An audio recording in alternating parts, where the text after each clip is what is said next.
doing? This is John, and welcome to John's Long Box. Today we're with Don Chin, the nicest, friendliest guy in all of comic books. You're too kind. Thank you, John. You're too friendly and too nice. Don was one of my first people that I had on the channel. I got to say, like the other night, I was just like, I miss Don Chin, so I just asked, asked you to come back. So thanks for coming. Thanks, John. Hey, Don Chin's in the chat. You do I was an early bird for once. Yeah. Hey, it's Justin. Justin's hey, Justin. here. How you doing, Justin? Everybody go back. Justin has a live campaign right now. He's making Keshi Smokes the Fox figures. They're pretty cool looking. Smokes the Fox. It was written by Justin. I got an idea for Justin. Justin, you need to make edible cannabis gummy Smoke the Fox. Ooh. You'll sell a lot of. Oh my god! Yeah. Oh my god! The most wholesome man in comics. There you go. You got a fan base here. Oh, you guys, thank you. I tagged a couple of old friends, so I'm glad they. So last time we were talking, you know what I was thinking about. Last time we were talking, you were telling me that your parents had a Chinese restaurant and you grew up in the Chinese restaurant. Yep. How was that as a childhood? I don't know. I've always wanted to own my own restaurant and work in the restaurant. I just think that's just so cool. Well, the pluses are you get to eat whatever you want. So my dad was a really good cook, and I think my favorite food was like fried shrimp.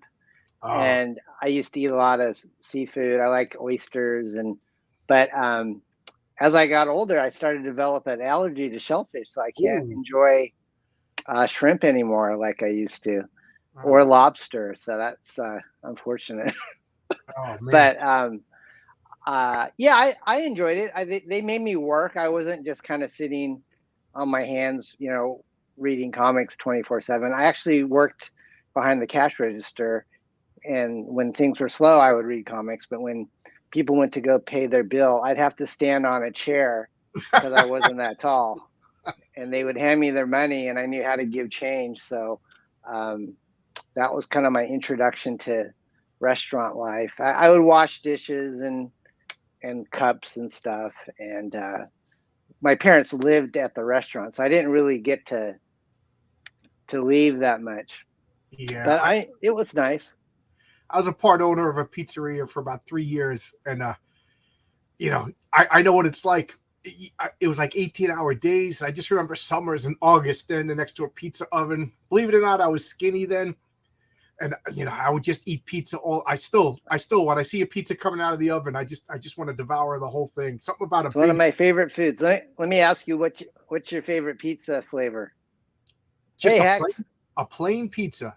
Just a plain pizza. You can't top. I mean, everything is delicious on it except for anchovies and black olives. But a plain pizza is what I crave. My wife says I'm boring. Like we'll get a pizza, and I'm like, I just want a plain cheese pie. And she's like, what? How about on the West Coast? We kind of like the Canadian bacon and pineapple. Have you ever tried that together? What's funny is I had a slice of that today. There's a pizzeria right where I wait for the train. Canadian bacon and pineapple. And a couple weeks ago, I had Jimmy Palmiotti on the channel, and we were talking pizza. You get a guy from Brooklyn and a guy from Queens together, you're talking about pizza. It's just the rules. And I said, what about pineapple on and pizza? And he went berserk. He's like, I was just about to say I had pineapple today, but I no need to get my sacrilegious. Sacrilegious to some people. They can't fathom that. It's not my favorite, and I understand why people don't like it, but it's good once in a while. Like there's something about that sweetness on top of the what do they call it? Savory on the pizza, It's a good combo. It's all fuel for me. So Jimmy Palmiotti, you brought up a name that he actually did. He inked a Joe Quesada cover for my superhero imprint Aster back in the early 90s. So we hired some pretty big names back then, like Jay Lee did a cover for us. Oh, wow. Joe Quesada and Jimmy Palmiotti. And then probably the most prestigious guy that ever worked on our book was George Perez. Did cover to Aster #0, which was just absolutely gorgeous. Did you get to meet him? I met him at cons. He was really pricey. I mean, back in the day.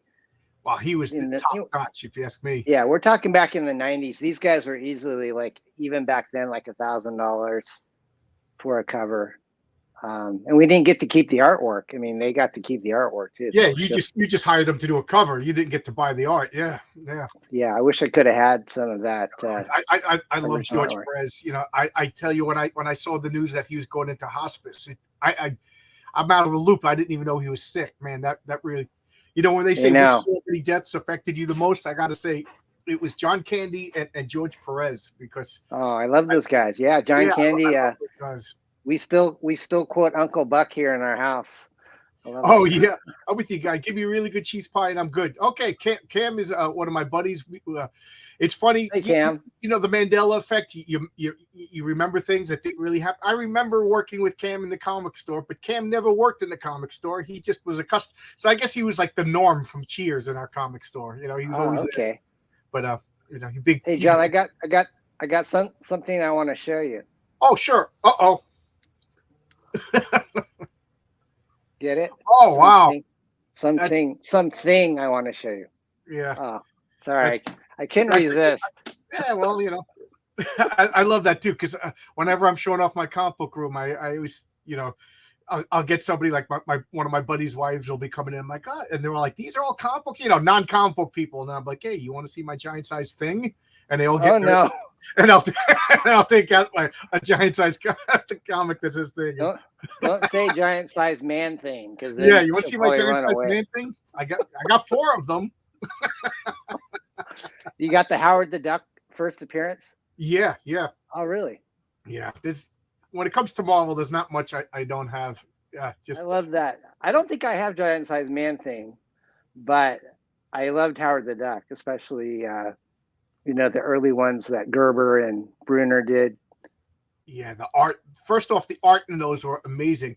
When I was a kid, I did not like Howard the Duck. I was like, this is just stupid. And I remember my friend Carl's older brother loved it, you know, and he was just like, you got to be a stoner to get it. You know, well, I've never been a stoner in my life, but I've grown to appreciate Howard the Duck in my dotage. It's like, you know, there's always been politics in comics. They always say, yeah, but it was subtle, you know, right? You know, and they treated it with wisdom and intelligence. That's what Steve Gerber did, you know, wisdom and intelligence, and then tongue firmly in cheek, you know, with a little poke at you, you know. I love. I don't know if I talked about this with you last time, but did we talk about Howard the Duck last time? Not really. I can't remember. So this is a San Diego Con story, because I was a big Howard the Duck fan, and back in the 80s and 90s, I think I was working for Eclipse, and so when it was announced George Lucas was going to do a live action Howard the Duck movie, everybody was, you know, salivating, because we thought, oh man, the guy that's doing Star Wars is actually going to adapt Howard the Duck, and so it happened to be the premiere. What's that? It's the price of Howard the Duck #1 skyrocketed. Yeah, they probably skyrocketed at that time with the speculation. So I remember going to San Diego Con one year with the kind of the editors at Eclipse of the Hamsters books. And we went into this theater and we just expected it to be like total sold out. And there was hardly anybody there. And then we watched the movie and then we were just kind of let down. It wasn't very good. I've never seen it, believe it or not. Oh, really? Yeah, that's something I gotta fix. I gotta watch that movie. It's funny because you see the end of the Marvel movies, you know, they're always playing those little teasers like at the end of Guardians of the Galaxy, and he'll always make a cameo, and it's that same character from the movie, and I hope someone will do him justice. Maybe maybe he's due for a reboot. Yep. You know, they're bringing back Blade. Might as well bring back Howard the Duck. Do you know who the actor is on Blade yet, or have they announced that? I thought they announced the name. The guy looks exactly like Wesley Snipes, but I can't think of his name. You know, I don't know. I haven't seen Wesley Snipes lately. You know, could he still pull off the role? I don't know. Old man Blade. You know, he did a crowdfunding comic book. Yeah. Yeah, Kiss was in it. I finally read the Masterworks. Appreciate it now. Yeah, yeah. Kiss. That's right. Kiss was in Howard the Duck. Did you read Steve Gerber? He wrote a series called Hard Time. I think it was for Vertigo Comics. I don't think so. I only read Gerber mainly for Howard the Duck, but I think he did some work with Eclipse too. And Yeah, I I know don't read much Vertigo, unfortunately, but I know there's a lot of good writers. Hey, it's Pops. Everybody Hey, knows guys. Pops, right? Everybody knows Pops. Yep. So, anyways, yeah, back in the day, Steve Gerber. Uh, I think Frank Bruner actually did Zen. He did a Zen artwork piece for me too. He was one of the Funny original. story about Zen the Intergalactic Ninja is, I'm known as the comic book guy at work. So every once in a while, somebody will be like, bring in comics or, give me comics or just ask me, and I always say, just take pictures of them. Don't bring them to work. Everybody's got a camera on. So George Vidal, one of my partners at work, he was like, hey, I got this comic. It's really, really rare. How much is it worth? And he showed me, it was Zen the Intergalactic Ninja. So I said, and this was today. And I said, I got Don Chin, the guy who wrote that. I'll ask him. So how much is Zen the Intergalactic Ninja worth? Could George retire? It depends on if it's like the original ones that Steve Stern self-published back in Maine.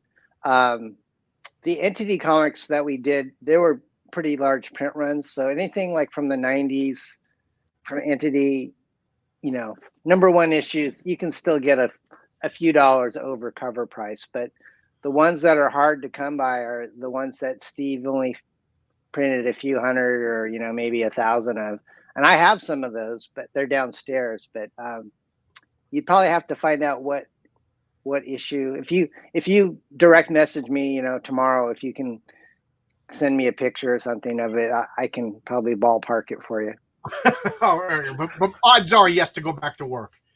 Probably, yeah. I don't think he's gonna be able to retire off that. But what are the odds of the day I'm talking to you, somebody asked me about one of your comics? That's pretty cool. Funny.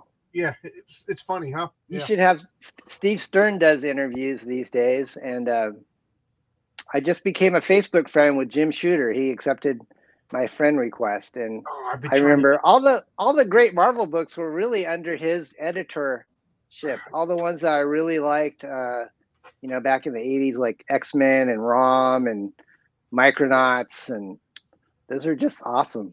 Yeah. I make no bones about it that under Jim Shooter, Marvel reached its creative peak. I know it's blasphemy because you're supposed to say the Stan and Jack years, but I think Stan and Jack built a good foundation, and then Jim put a good old roof on that house, and then everybody else since then has been repainting this house in weird, ugly colors, Yeah. It's so good to see all these people. I haven't streamed live in almost like a year. So I was really excited when you said we were going to be doing it live so I could reconnect with these guys. Yeah, I think Hex is right. Fool Killer was a Steve Gerber joint. So right, yeah, he created him in Defenders, if I remember correctly, right? Yeah, and then it became his own Defenders. Thing. So yeah, man. So things going good over you're in New York, right? Yes, I'm in Long Island, New York. Yes, things are going pretty good. I can't complain about anything. That's and you're in San Francisco, right? I'm in Northern California. I'm about 5 hours north of San Francisco, where the redwood trees are and the Ewoks nice. hang out. Nice. Where's that? Like by Carmel? No, it's Eureka, which is like only an hour from Oregon. So okay. Some people think Northern California stops at San Francisco, but yeah, I blanked out for a minute. That's all right. Yeah, just Northern California is gorgeous up there. Yeah, that's where Eclipse Comics had their office. Was like Guerneville. Maybe 2.5 hours south of Eureka. It's a little place called Guerneville. tends to flood a lot. That's how they lost all their inventory. Yeah, There was yeah, they never recovered from that. I had a talk with Cat Ironwood. Oh, you did? Yeah. Really? Checked it. It was after like talking to you, I got a little brave, and I was just like, well, I already talked to Don Chin, so what are other people going to say? No, people have been saying no to me, especially girls, my whole life, so I'm used to people saying no, so I was like, who do I really want? And I've always been fascinated by Cat Ironwood, so I just looked her up, got her phone number. She has a business, and I called up, and her husband answered the phone, and he was very good. He was very protective of her, and who are you, and what do you want? I guess, I don't know, I came across as a nice guy, and next thing you know, I'm talking to Kate Ironwood, and she's like, let's go live now. I was like, oh, okay. No kidding. Yeah. Awesome. We talked for like 2 hours. When was this? Like in the last few months, or? Yeah. I'll send you a direct message. Okay. After this, I'll send you a message to the. You didn't talk about me, did you? Oh yeah, we said nasty things. She's like that Don Chin. Oh boy, no, she said nothing but pleasant people about everybody. She was telling like just wonderful stories about old eclipse and the flood and how it ruined stuff, and just I could have talked to her for hours upon hours, and then they were going strong, man. They were going strong back in the on Facebook. I'm friends with. That's too cool. I mean, they had Alan Moore working for him, and Dave Stevens, and Pops. You might win something else today, because I know Pops knows Parody Press stuff. We should announce our trivia contest, John. Okay, all right, go ahead, Don. Floor's all yours. So guys, we are going to ask a trivia contest later on in the show, but we'll give you a little hint. So, my most recent published works were from Alterna Comics. It came out on a Wednesday, number 19 and number 20. 20 just came out. So I'm going to give signed copies of both of these to whoever wins the Parody Press trivia contest. And so it has to do with a special helmet. John, do you have your special helmet nearby? Yeah, you want me to go get it? Yeah, it's right here. Get it. I was too cool already, but now I'm going to be ultra cool. So you people in the audience, you have to know it's related to the helmet John has. That's too cool, man. So you guys know it. Parody Press fans out there know we spoofed X-Men, and so the question will be X-Men related. All right, so that's all I'm going to tell you. And if my wife comes down right now, she's just going to crack up laughing. So, anyways, yeah, I will send these signed to the winner. Hopefully, there will be a winner. And then, Pops, I guess you can get duplicate copies if you have these already. That's fine. That's okay. So, anyways, yeah, I miss doing giveaways, and I kind of went through a funk for about a year. I don't know. I haven't really talked to many people about this, but I just kind of got burnt out, and I had a project that was going to be a parody of somebody's creation, and it didn't work out. It kind of backfired in my face. Oh, no. And it was the first time I ever had anybody kind of take offense to a parody. And it wasn't, it's all good now. But back then, I really, my ego was deflated. And I think I've learned in the last year that, I don't have to be famous. I don't have to please everybody. And so I've just really taken like the last year to get my mental health kind of balanced. What's that? It's been a weird couple of years. It has been. Yeah. I mean, this world it's a good time to have my mental health together now when everything's World War III is on the brink, And nobody can read my mind right now. That damn Xavier can't read my thoughts. Yeah. So I'm in a better place. I know that there was an earlier question wanted to know when the next book is coming out. I don't have an answer for that yet, but I do, I am in these books, and I'm going to be in a. I think that guy. What's his name? The guy that does Thomas Valiant. I can't remember RJ, his name. RJ What's Shaw, that? RJ from the Yeah, whole. RJ. RJ Shaw has commissioned me to do a superhero book based on Thomas Valiant, his younger days when he was Putty Man. So that thing it's been a little delayed, but I think he said Mike Gustovich is going to illustrate that, which Yeah. would be pretty cool. Hi, Darren. I see Darren in the chat, and Tate. Hi, Tate. Tate, are you from my area, Humboldt County? You look familiar. I think he might be, but Ayrton's on the right track. He said Magneto. Ayrton, you should keep that. You should keep that at the front of your head, my friend. Wear your helmet so nobody could read your mind. There you go. And I didn't mention this. I was going to say I just got this in the mail, which is my very first. It's Image Comics trade paperback, and I'm in this along with a bunch of guys you might not have heard of, like Rob Liefeld and Eric Larson, Butch Geese. Yeah, how do you say his name? It is Butch Geis, right?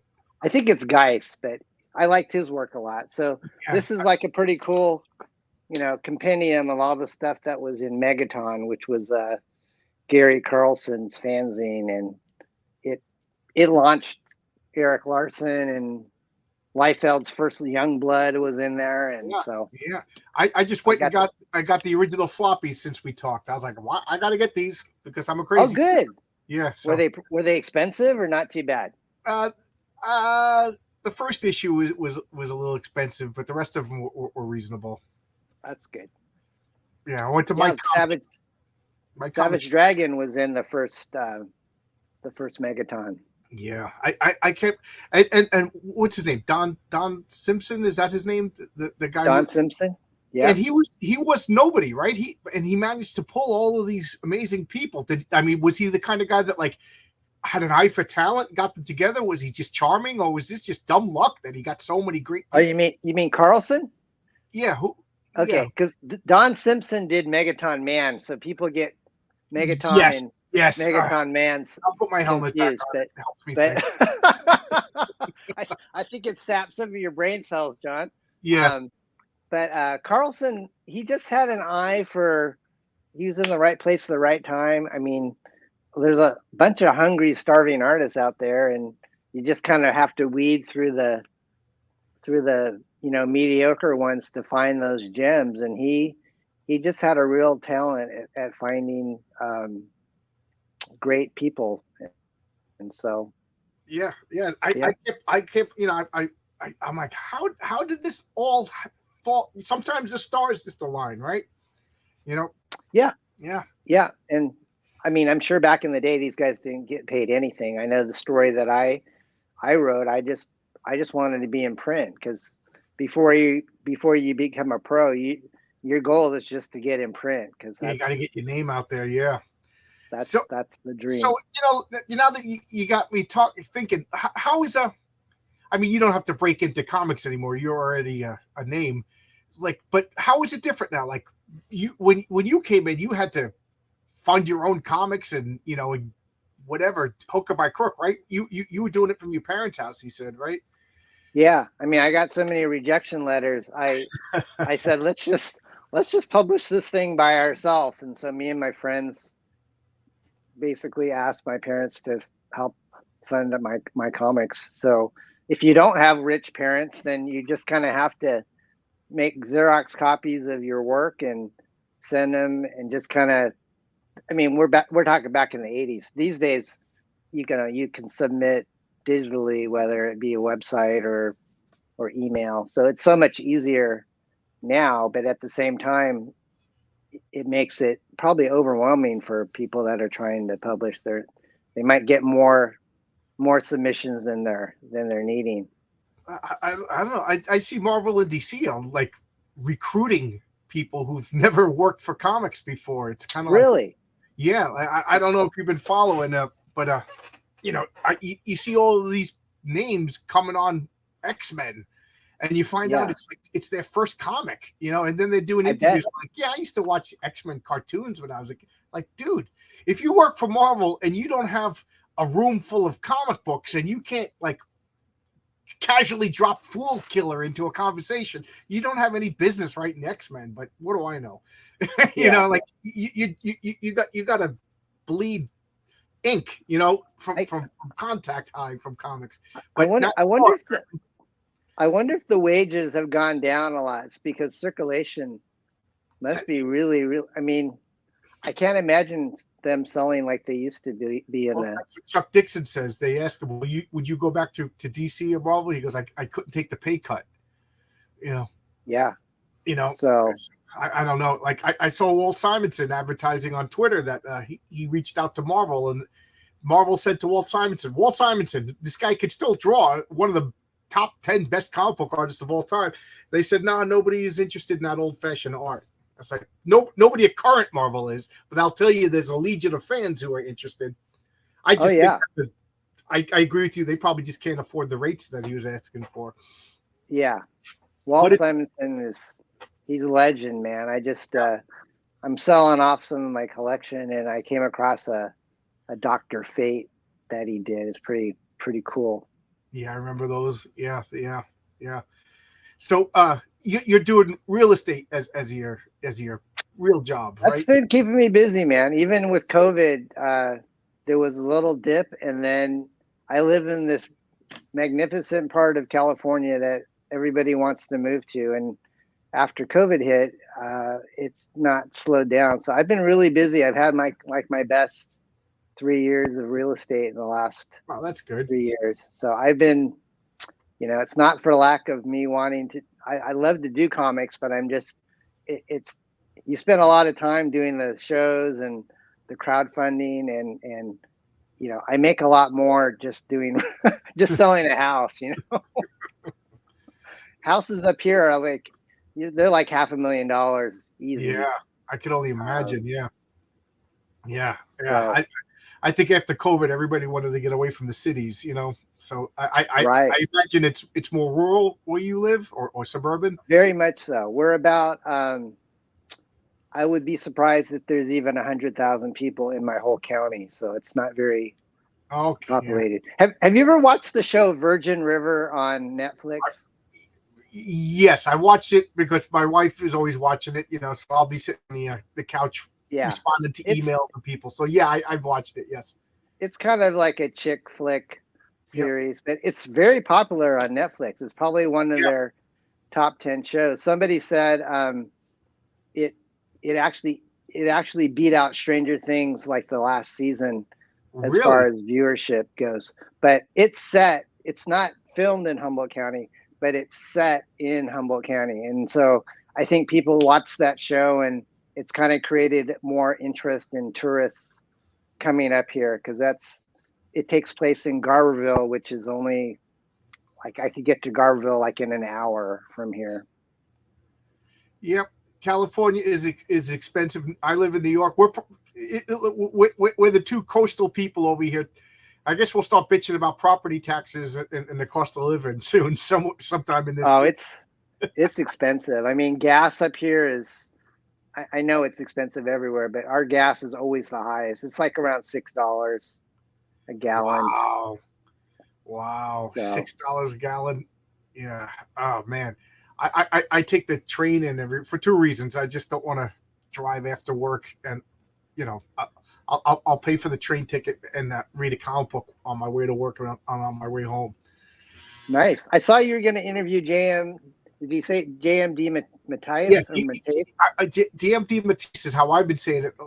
Watch. It'll be another in a series of mispronouncing names on people on my channel. But yes, this Saturday at noon, he's going to come on. I'm super excited. I've been a fan of his. I've never met the gentleman before, but it's funny how you read somebody's work for 40 years of my life. So I feel like I've known him, but we've just had a few Twitter exchanges. So I'm really excited. So I'll probably be fanboying out for the first 10 minutes or so. What's he best known? I mean, he did a lot of different things, but the thing when I saw you interview him, there was this really beautiful series called Moonshadow that he did. Yes, him and John And Moore, that artwork, everything about that was like, when I saw that, I actually kind of it kind of inspired me to do the Enchanter series really? that I did with Dringenberg, kind of in that fantasy, cool. I always say with JMD Matisse, like he's always been around. So like I'm probably going to say probably around, like, I've been collecting comics since I was a little kid, but it probably wasn't until I started working at the comic store that I started paying attention to names and you know, and it's I think it's normal that you start paying attention to artists first when you're a kid collector. You know, you follow John Byrne or Rob Liefeld or whatever, and then you start to follow the artist. At least that's the way it was with me. But I didn't realize how many comics I bought and loved by JMD Matisse until, you know, you're in your late teens and you get a little bit more sophisticated. But Moonshadow. But the very first time I actually sat down, read something, was like, this was outstanding, and then checked the name, was Greenberg the Vampire. It was a graphic I've never heard of that. Yeah, it was about a vampire in a Jewish community, you know. and they used the Star of David to repel the vampire, and I was just like, that's cool. Yeah, I was like, because it's the faith, it's not the object, you know, it's the faith in the object. And I was like, that was brilliant. It was really cool. That's very creative. I remember.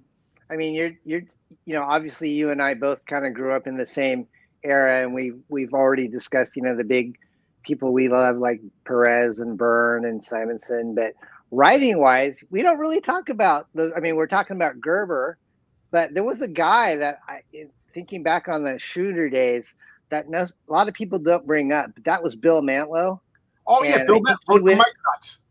I think he went into a coma, and then I think he's passed. But a lot of his stuff, I look back in my long boxes, I'm going, Bill Mantlo wrote a heck of a lot of stuff that I really like. Whenever you say Bill Mantlo, I immediately think of Micronauts, because oh my God, was that hit? And Rom. I think Bill created Rom too. And Mike Golden, oh my God, me and my friends, we were like we turned into strategists, like, oh, because back then this was before comic book stores. You had to get it on the newsstand or you missed it. So we'd be like, okay, I'm going to go to this part of town. You hop on the bus, go to this, you know, and between the three of us, we never missed an issue. You know, it was like, that was how important. And it was fun, like scouting the town, you know. So Bill Mantlo. And then the other thing I remember was Marvel 2-in-1 with him. And then he did Alpha Flight, like a couple of years after Byrne. But I know he did other things.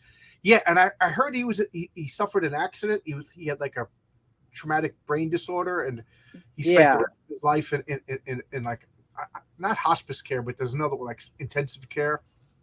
Yeah, we have some Mantlo and DeMatteis fans in the audience. Cam, I mean, if you're in our age bracket, these names are like all-star legends. You know what I mean? It's like Mantlo's phenomenal. Rom, I forgot he did Rom. Yeah, Hulk, probably my favorite writer at the time. Yeah, one of the great. I saw who mentioned Mike Zeck. Zeck was great. I loved him on Captain America, Punisher. He did a lot of the later Master of Kung Fu books with I think Doug Mensch. And Zeck was, you know, I used to collect autographs, John, and I would send off for famous people's autographs. You know, I have like Bob Hope's autograph and Bill Cosby before he was incarcerated. But a few people that were don't lick that ink. That's probably not worth anything anymore. But Mike Zeck was one of the few comic book people that wrote me back, and he actually sent me a signed copy of one of his comics. Oh, so I thought that was really classy. I mean, he paid for the postage and everything. Wow. So that was pretty cool. I get nervous whenever I hear people tell stories about like people that I like. I'm like, please don't tell me he was a jerk. Please don't tell me he was. Oh, okay, that's great. You know. Like, now he and Mike Barron. Mike Barron's a great dude. Mike Barron on my channel. I'm gonna have him come back. You know, Mike Barron. I was in awe of him. I think he was one of my first interviews, and I didn't know what to say. I was like, Did you like go way back, like when he was doing Nexus? Yes. I started out with Nexus. I had a Hex's answer was hilarious. I just had Steve Rude on a couple of weeks ago too. Oh wow, Yeah, man, you're getting around, dude. I know. I'm getting not. around. I'm not worthy. I'm not Oh, worthy. Don, I say this to everybody. I may be a jerk, but I'm a loyal jerk. You know, you and Mike Barron were like the first two names to come on my channel when I was nobody. So I will always be thankful for you guys. You know, Oh, thank always. you, man. You ask for something, and I say yes right away before you finish the sentence. You know. Oh yeah. Aaron, he has a short window because he always wants to go to sleep early, so you can't stream It's late. funny because I was like, I'm just going to email him and see what I get. And I was like, hi, Mike, I have a real small YouTube channel and I would really like to, if you were to come on, you know. And he asked me, what time? And I said, 7 a.m. because I go to bed early because I do go to bed early. I got to wake up at 4. So he said, I go to bed early too. Fine. And that was it. He just asked me what time, and that was it. He didn't ask me how many subscribers. He didn't ask me who I was. He just wanted to know, can I talk and go to bed early? Yeah, he's a good guy. He's a good guy. Yeah. Oh man, I shouldn't have brought up the Bill Cosby. John, when you were young, did you have the Bill Cosby comedy albums? Did you play like? Yep. Those are great. Was like America's dad. You know, we all watched the Cosby Show. We all watched Fat Albert. You know, we could do the Fat Albert Cosby kid voices. You know. Yeah, a guy with the Albert. I remember there was gumball machines in the supermarket, and you'd put a quarter in, and you'd spin that little thing, and an egg would come out, and it was a Cosby guy, like a little rubber bendy Cosby. We were like, we had to get them all, and it seemed like Rudy must have been like, you got 10 Rudies for every Russell or something like that, and nobody had Fat Albert. I'm convinced they never even put Fat Albert in those machines. I miss those vending machines. They don't have them anymore. Yeah, I remember that. You know, they had like little rubber things, Super Balls, Matchbox cars. You know, mood rings. You know, there was one that you just didn't know what you were going to get. You just open up a gray egg, and you're like, oh, I got a compass. I'm kind of pissed off. You know, and your friend got something cool. You know, it's kind of like what do I want to for? Like taking your chance with the Cracker Jack. You know, hoping you're not going to get a sticker. I want something that's tangible. And then I remember when I was a school teacher, the thing was homies. All the kids would come in with homies, and you know, they were like, I was like, I just kept my mouth quiet, but they just look like little black stereotypes. You know, I'm like, if I made these, really, I think I would have been like, you know, canceled. I'm not aware of those, but when I was a kid, there was that cereal called Freakies. You know, it was kind of sweet like Captain Crunch, but the kids, you know, we liked the cereal, but we were mainly collecting them for the little freaky plastic toys. Those are fun. Oh my God, you just brought up like a memory from the vault. Freaky. Were they like little like pink, little like monster looking? Oh my God, I never. Yeah, you could like I'm brushing cobwebs off that memory right now. Oh my God, Don. Yeah, they were all like one solid color, and there was like 7 or 8 of them, and everybody was just nuts about them in my school. Cool. Now I got to look that up later on. You know, just on Wikipedia. That is just. I wonder how much an unopened box of Freakies would run. Do you ever watch that show? What is it called? But it's a guy who just finds old food and eats it. Yes, I've watched that. He found a can of like Spam from like the Civil War, and they had a doctor standing next to him as he's eating this thing, and he's just like. Yeah, I think there were 2 guys. It was something called something foods. Yeah, they would eat like really rancid stuff. Yeah. I remember they opened one of them, and one of the guys like turned around to puke, and the other guy's like, "You're contractually obligated to eat this stuff. Whatever's in that can, you're gonna eat." Oh my gosh.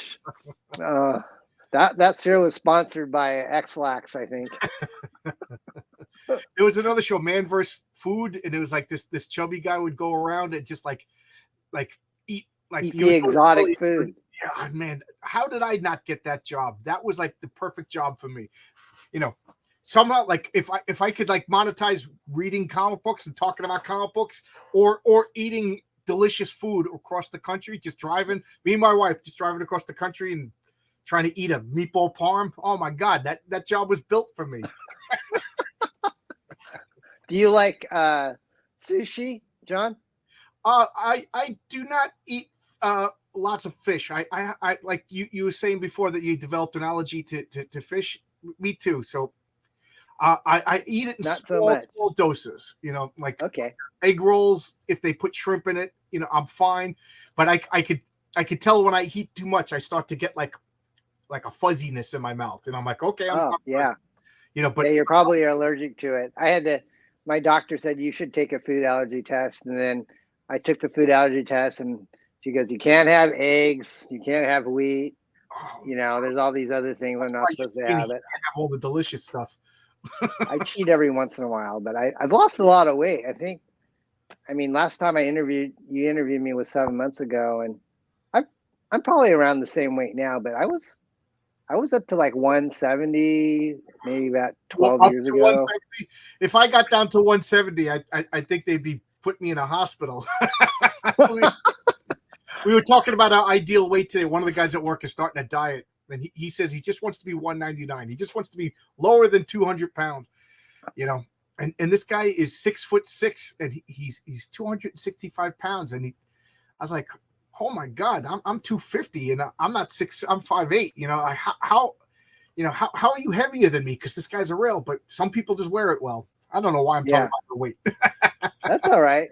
Yeah, I A had set to of Freakies will run you between $100 and $200. wow. Kim. Wow. Hey, Yeah, I Dr. had Mass, to how you doing? And thank you all the hey new Dr. names that Mass. come up in the chat. I'm sorry I didn't say I didn't welcome you here. I got excited because I'm talking to Don. I'm super excited. So let's talk a bit. So you're doing parody press these days, right?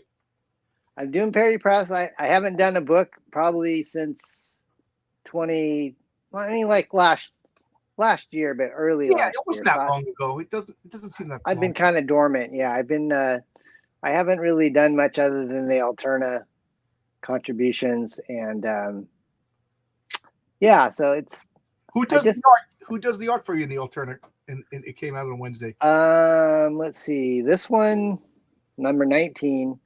This was actually an older story that Mike Dringenberg, the guy that co-created Sandman, did. So I got to work with him before he kind of went on to bigger and better things. But there's a story in this called Death Run. So he did that one, and then Pizza Medi could say that he published the guy who's doing Sandman. yeah, he's all he's all pro now. So he probably wouldn't do anything for less than like $1,000 a page. and then this is it came out on Wednesday, number 20, and a guy named Dennis Wolf that I met way back in my early days, he did a story. This is actually based on I don't know if you read Creepy back in the day, John, but Bernie Wrightson and Nicola Cudi did a creepy story where they broke up the panels into like 4 vertical panels per page, and there was no dialogue. He just Bernie Wrightson illustrated the artwork, and then Nick Cudi just kind of did the text up along the top. So I got inspired to kind of do a homage to them. So I did a 4-page story in this book that's kind of my love story to Bernie Wrightson's creepy story. Yeah, I love I'm Dr. Master said he's reading Creepy now. I was never allowed to read Creepy and Eerie and Epic, you know, because there were magazine sites and there was a cigar store. It was the only place that I knew of as a kid that carried them, and they were always on the same shelves with Hustler and Playboy and stuff. So my mom was like, "You can't read those," you know. Same with the big Dracula, you know, Marvel comics and Rampaging Hulk. And I was like, but that, you know, I didn't understand. So I've been buying them now as back issues as an adult, and oh my god, I am just amazed at the draftsmanship, the quality of the art in those comics. Yeah. It's the first issue of Creepy came out what, like 1963, and I don't even think it could be topped now as far as like the skill and the draftsmanship of these like Al Williams and guys like that. It's just amazing. Yep. And it's kind of spoiled me because I was looking at, I didn't buy it, but some guy was talking about X-Men, and I was watching a video on it, and all I could think of is this art in this new X-Men comic. It's all 3D models with the characters just inserted. It's just obvious. Like, oh, really? Jim Warren would never allow that back then. It looks, are you saying it looks kind of AI? Like they. It does look AI because you could tell that the figures are drawn. You could tell that they took a 3D rendering, drew over it or did whatever filters. I'm not an artist. I don't know. And then Cyclops and Wolverine, like, I guess it's boring to draw counters and tabletops in the background. You know what I mean? But yeah, it just stands out. Like, you could tell when somebody just takes a car and then turns it into a drawing thing and then inserts it to a car, as opposed to somebody drawing a car. And I think it gets, everybody's yelling about AI, which I understand, because AI, whatever, it's not good. But I'm gonna right here with Don Chin as my witness. I'm gonna say that, like, 3D models, I don't particularly like, unless maybe they've been doing it for years and I just didn't notice it, and they're getting sloppy with it finally. But it just pulls me out of it. I got yelled at by Cigar for creepy. He thought I was yeah. There was a cigar store near me, and it was by the supermarket. So I would volunteer on Thursdays. My mom would go food shopping. So I'll go with you, Mom, and I would go in there, and then I'm going to go next door, So it was just a good excuse to go to the cigar store and look for, it was just another place to get comics that I couldn't find. And this guy would just have piles and piles of comics, and then Playboy and Hustlers all on the same shelf. So, like, these days you just want to look at a naked lady. You just open up your phone app. You know what I mean? It's so easy. But back then you had to lie to your parents, sneak into the cigar store, pretend you were reading a Ghost Rider comic, and then, open up a random page of Penthouse and hope there was a naked lady on that page. Oh, damn, it's a cigar ad. And then the guy would yell at you and you'd have to run out. You kids today don't understand how difficult it was back then. Oh, my. I'm embarrassing Don. He's too wholesome for this. No. I've had my own history with that. I just don't. I'm not very vocal about it, but I'm not as clean. I wasn't as clean cut as everybody thinks. In fact, that to be honest with you, that's one of the things for my mental health that I really had to reevaluate. Raging hormones in a kid is a different story than a 50-year-old adult. Yeah, I'll be 60, man. I'm gonna be 60 on Thursday. Oh, wow. Happy birthday. Yeah, I'm getting old. The older I get, the younger 60 is. How old are you? I'll be 55 in December. 55. Okay, so we're around the same age, and yeah, it's funny because I got that ARP thing in the mail, and I said, I'm going to fill this out. This will be funny, and I'm like, it's not that funny. I'm getting, I'm getting AARP. Has anybody used it? Cam, you're the same age as me. Has anybody used it for anything? Yeah, I remember getting the JCPenney catalog. My father took it away from me. He's like, you're looking at that too long. Tate says happy birthday. Oh my gosh, we're corrupting our audience. Oh, Cam, you're older than me? Okay, I didn't realize Cam was older than me. Awesome. It's the 60s. Ouch. Today I was walking down the steps at work, and oh man, my hips were hurting. I know, the joints, man. It's like when you get to our age, all these different creams and ointments, they start to reach out to you on the aisles. I know.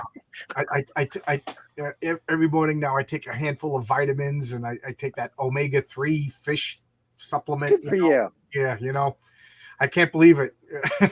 My wife she loads me up with all these supplements and keeps us pretty healthy. I did get COVID last year for a month. I didn't get the shot, but I got it. But we've been really pretty healthy through the whole pandemic thing. Yeah. You're just a baby. 33 I know, 33 in March. Jeez. You're just a baby. I know. 33.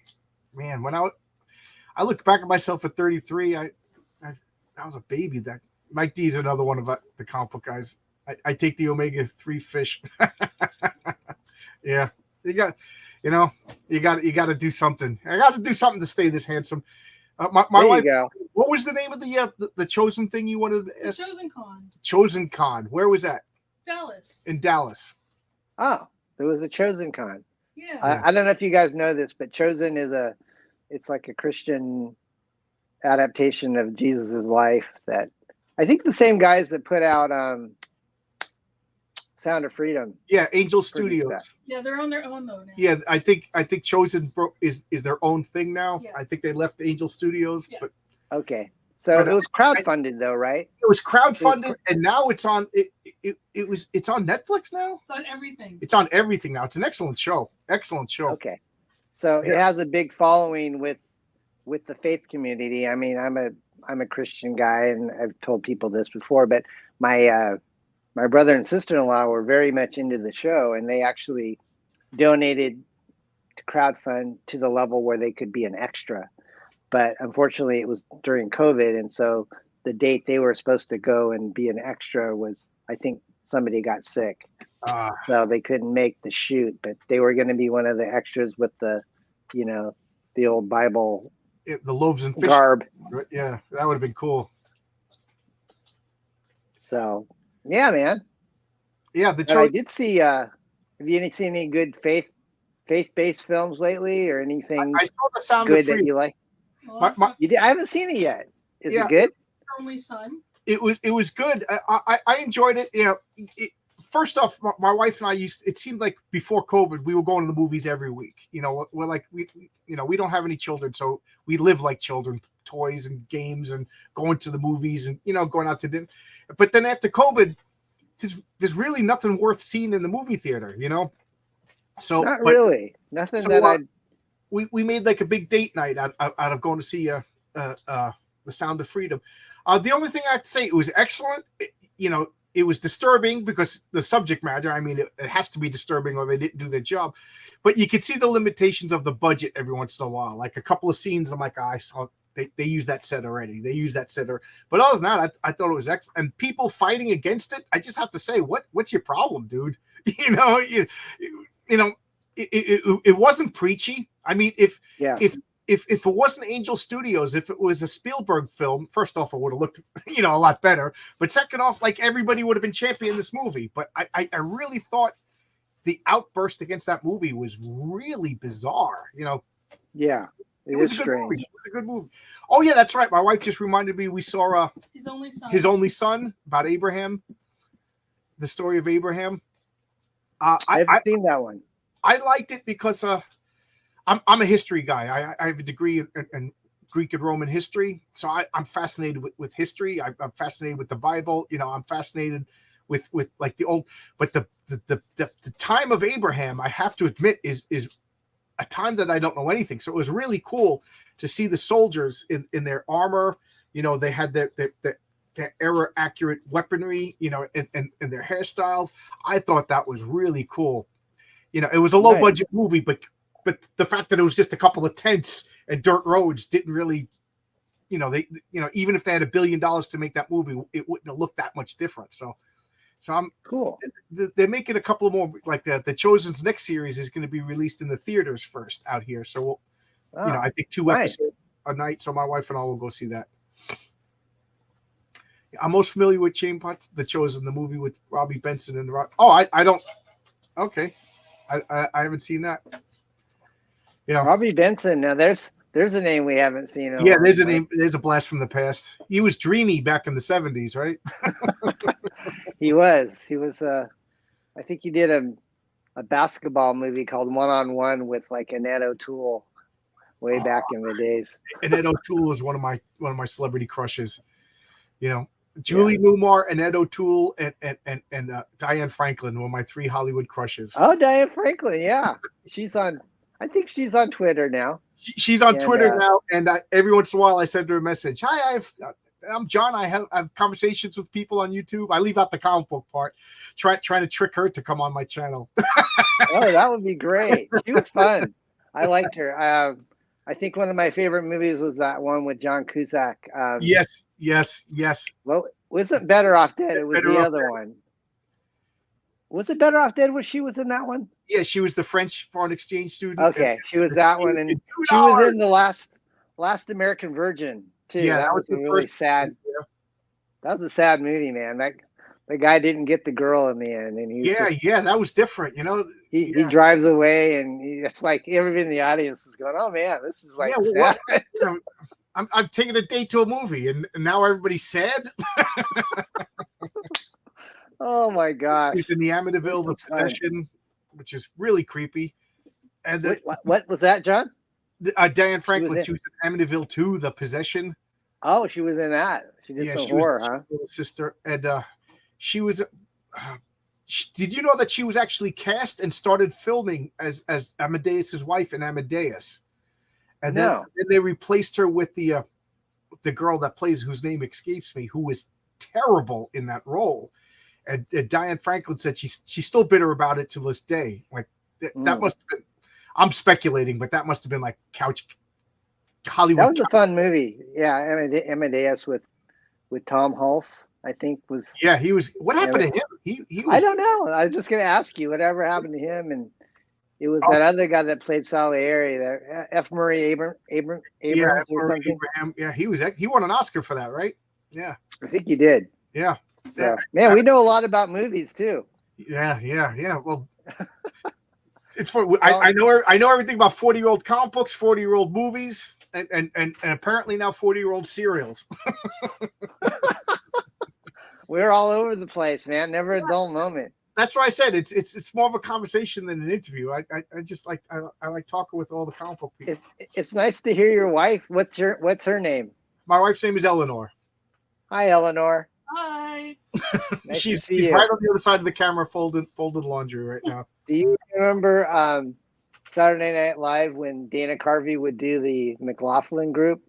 No. You could probably YouTube him, but I think he would make fun of that PBS show, the McLaughlin group, where 4 people would talk about politics, and he would go wrong, and then right. And yes, so on one of the it. shows, I think there was like an Eleanor Clift that was really one of the guests on his show, but he would say, "Eleanor, I think you're Swellenor." Now I got something to say to my wife all the time. No, you don't. Eleanor, I think. Oh, man. So this has nothing to do with anything, but the drama this week is we had these 3 stray kittens that been living in our neighborhood, and living in our backyard rather, not our neighborhood, and we've been feeding them. And I get out of the car on Friday, and the little gray one that I haven't seen in like a week or two is just sitting on the stoop. Just you could tell he's got no energy, and I freaked out. I thought his eye was missing because it looked like its optic nerve was. It turned out to just be goop, but I got weak in the knees, and I was like, oh my god! So I ran in the house, and I got some food to feed it, and then it was blind. Its eyes were sealed shut, so it was. You could tell it was. So I got like teary eyed. I got a towel and I wiped up. I got a nice warm, and I went outside, and I'm like, what are the odds I'm going to be able to pick up a stray cat? And I just scooped it right up. The poor little thing was too weak to fight. And I cleaned its eyes. God. So my wife came home. We got trappers. This weekend's been Operation Save Gravy, as we call it. And bless your heart, man. You got a good heart. I love animals. So yeah, me too. So the little gray cat got, all 3 of them. There was a little 2 black kittens that we call Jack and Stan. They're fine. They're hopping all over the thing. Jack and Stan. But Gravy was really sick. So we captured them all.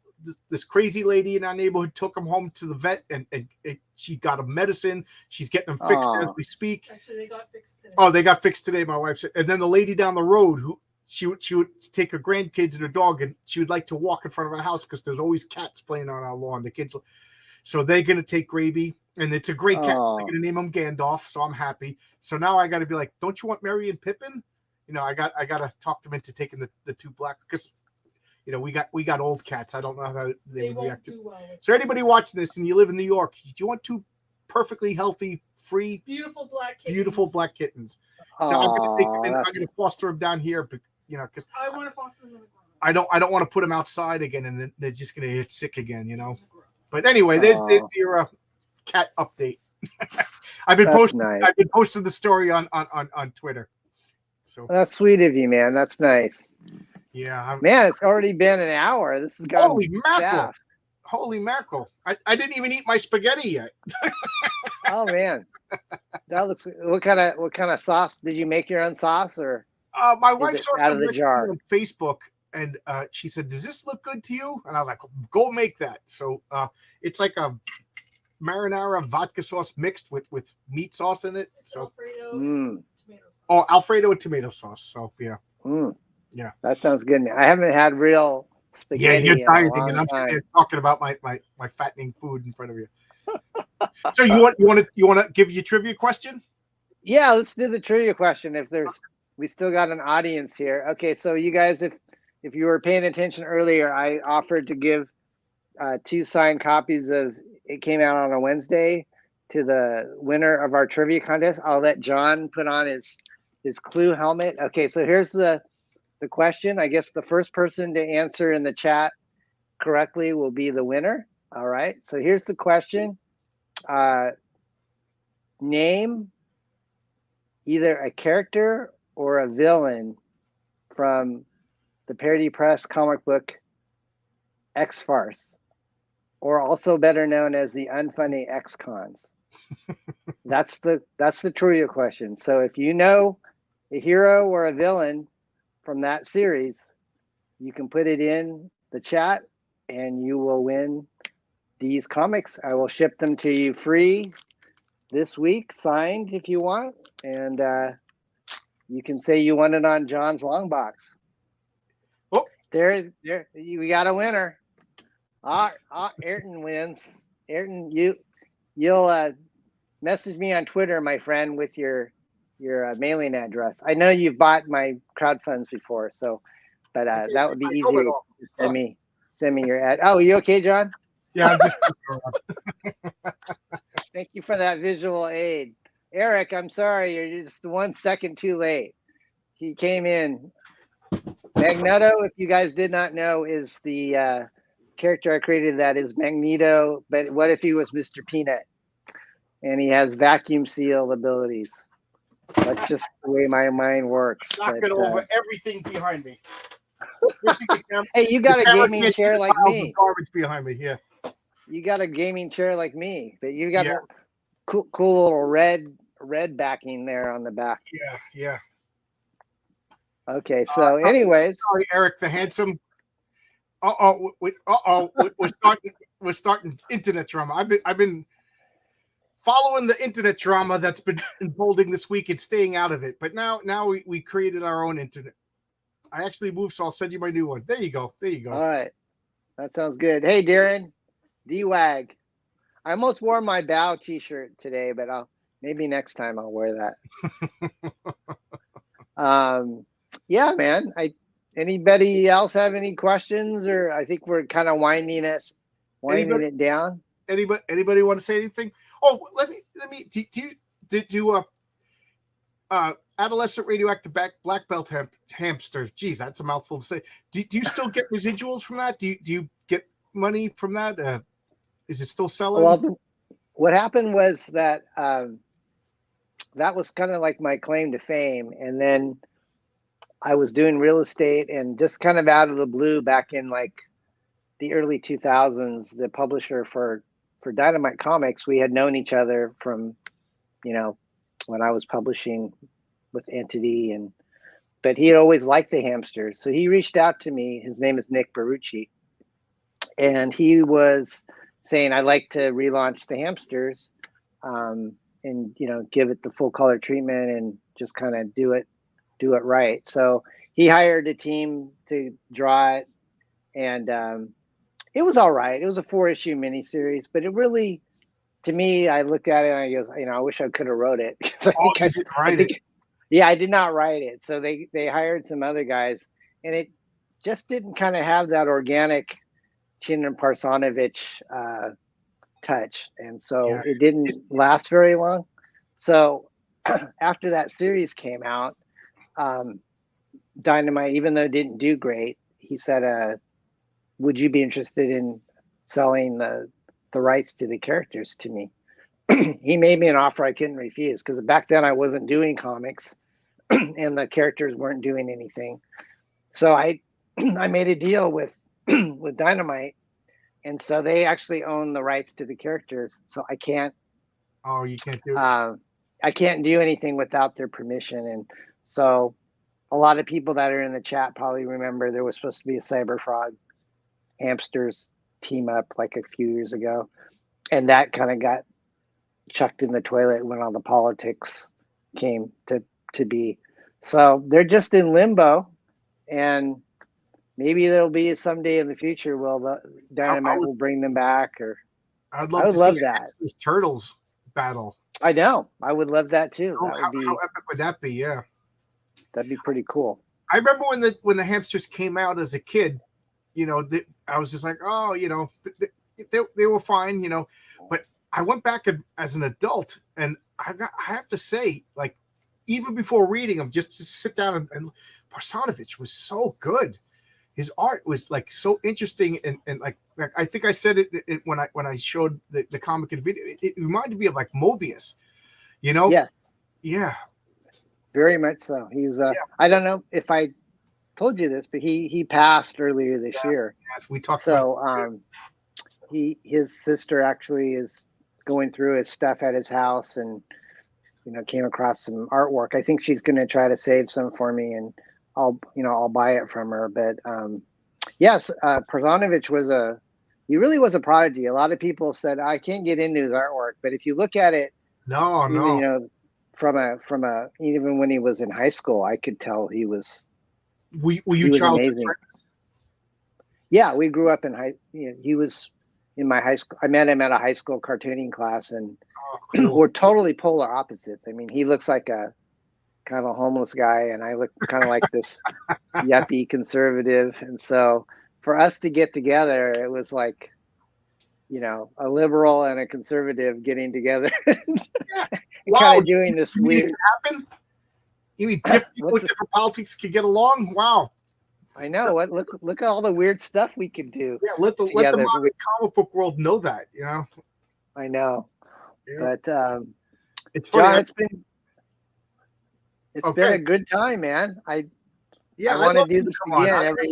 I enjoy talking to you. You know, you're just the most pleasant person. I could talk to you for hours and hours, but I got to go to bed and I got to eat my spaghetti first. Yeah. Next time I'm in New York, we'll grab a pizza pie that'll meet my dietary restriction. I'll just eat the topping, and I'll give you the crust. Oh, there you go. There you go. And say hi to Eleanor. Eleanor, thank you for being a good cat savior. That's really nice. She's all nervous. She's like, "What are we gonna do with these two cats?" She went upstairs. She was folding laundry. Don't tell her. Oh, okay, got it. Well, tell her I said hi, and thank you guys. I'm never giving. Thank you to everybody that I see in the chat. I really miss you guys. I hope that I'll be back soon. I just don't know when I'm gonna. Want to come back, Don? Come back every once in a while. Like somebody will drop out, and I'll have an open slot, and then I just put an open invite and I talk to a million people. I do best one-on-one with people. I just like to sit down and have a one. But I've been getting a little bit better with group chats. I tend to just sit there and let everybody else talk. But that'll be fun. Have you come on. Well, God bless you and your wife and everybody out there. It's so good to see you guys in the chat, and please check out it came out on Wednesdays, and if you want to see some of my really early work, this is Megaton. And RJ, I forgot about that. I'll put a link in the description. You're going to be it's Valiant Heroes, right? Is the name of the comic? It's next campaign. I don't know what it's called yet, but okay. It's the one he's doing after the Barbarian, the Crom. Yeah.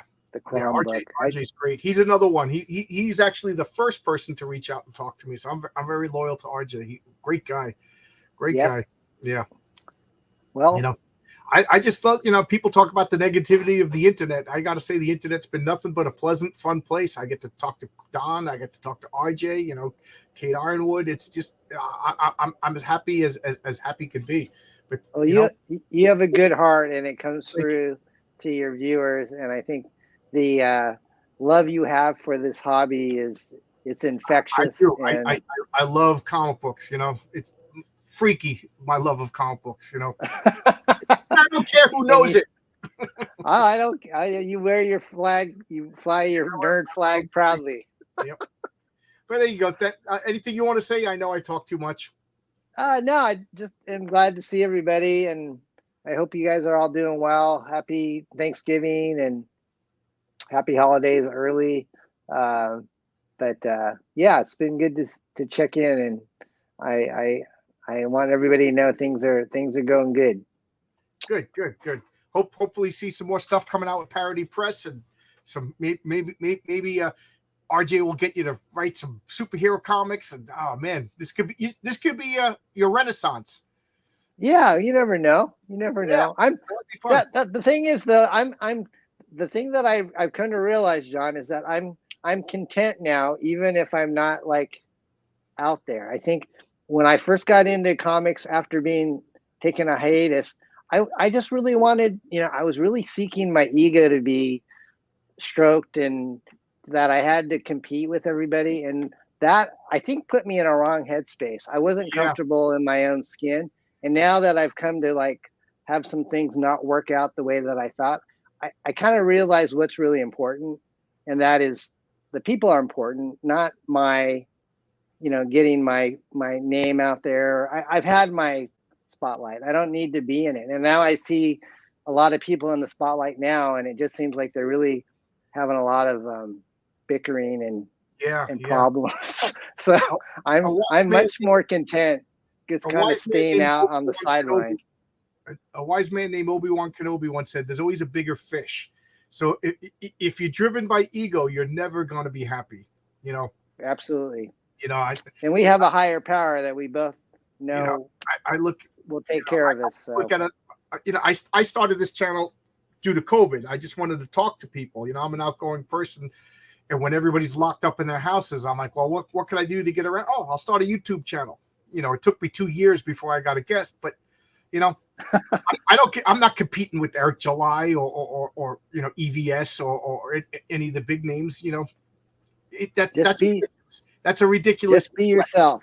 Right. That's what I love about you is you're yourself, and you're not trying to impress anyone. You're just here to talk and have a good time. Just want to talk comics and talk to people who make comics. And I love hearing about your family in the Chinese restaurant. I love that. I love. Somebody said to me that when Eric July was on, that I got him to talk about stuff that he never talked about before. I just like talking to people. That's why I say I have conversations, not interviews with people. But I know I'm talking about myself too much, and no problem, man. Thanks, John.